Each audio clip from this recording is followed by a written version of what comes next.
let's talk about how important branding is for your virtual assistant business. So, and the reason I say that is because people will tap into my webinar or on Instagram Live and say, Annalisa, I still don't have clients.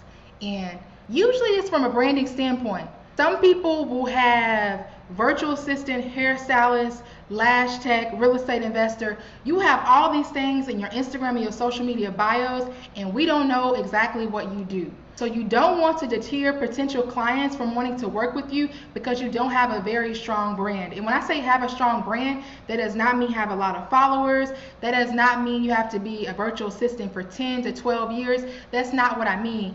I mean that you need to have some type of cohesive look where it looks like someone would want to hire you. So branding is important because it helps you stand out for the crowd. So for me, again, I didn't actually get a website for my virtual assistant business. I had already had 15 clients. I was already in the double digits of clients before I even launched a website. So I rely heavily on my social media platforms to get more clients. But my social media page, everything made sense. I talked about the services I offer. I talked about why people should work with my virtual assistant agency. So that's the type of content you should be putting on your social media platforms. And there was some consistency, right, with my brand colors because it promotes recognition. So now that I promote my business generally through my personal social media account, people can tell the difference between my personal content versus my business content. Also, it educates the customer on who you are. So again, some of you all may have started your virtual assistant journey, and we still can't tell what you do on social media. You may have virtual assistant in your bio, but I see pictures of your family, I see pictures of your kid. The caption has nothing to do with being a virtual assistant. It has nothing to do with the services that you offer. So I would personally recommend separating your personal account and your business account for your virtual assistant business, okay? You don't want to confuse the people.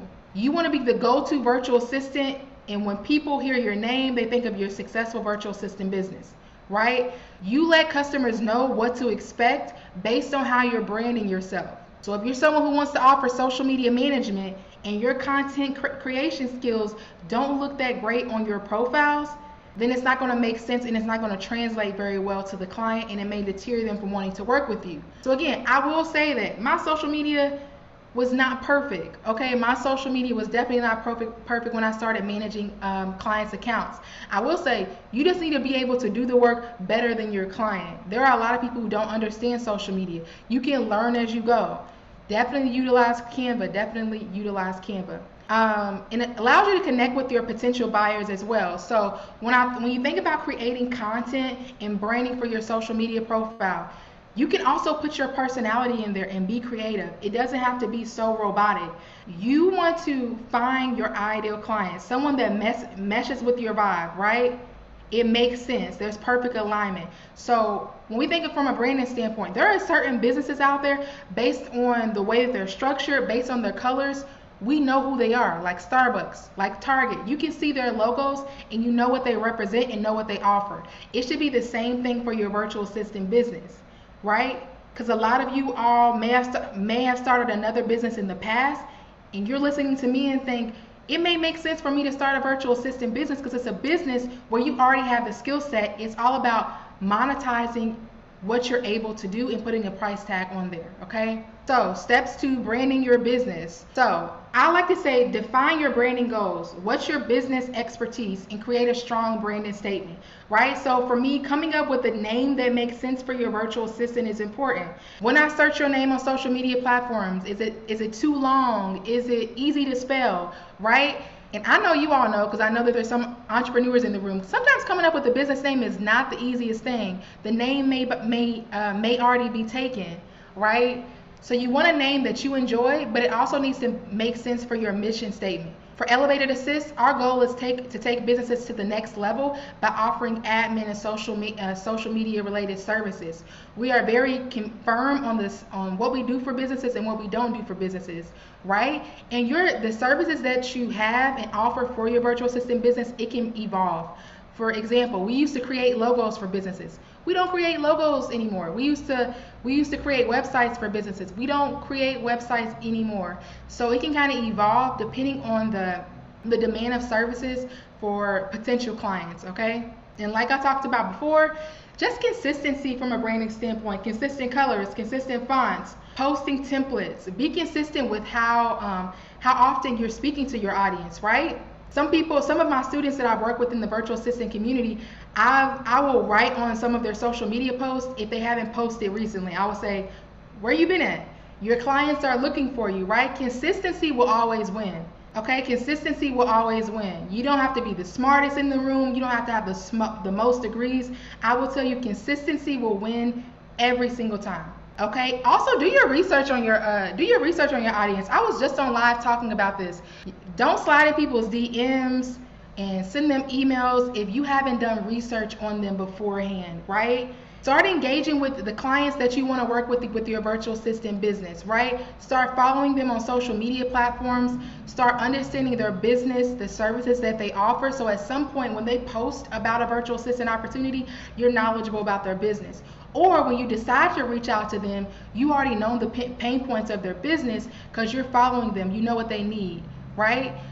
One thing that annoys me is when people reach out to me and they haven't done research on my business. They spell my name wrong. I'm gonna let you know right now, if you reach out to me for a business opportunity and you spell my name wrong, it will likely be getting looked over. And then also, people don't do the proper research, right? They don't know anything about my business. They just want to know how we can partner and work together. Do your research on your clients before you slide on their DMs, before you slide on their emails.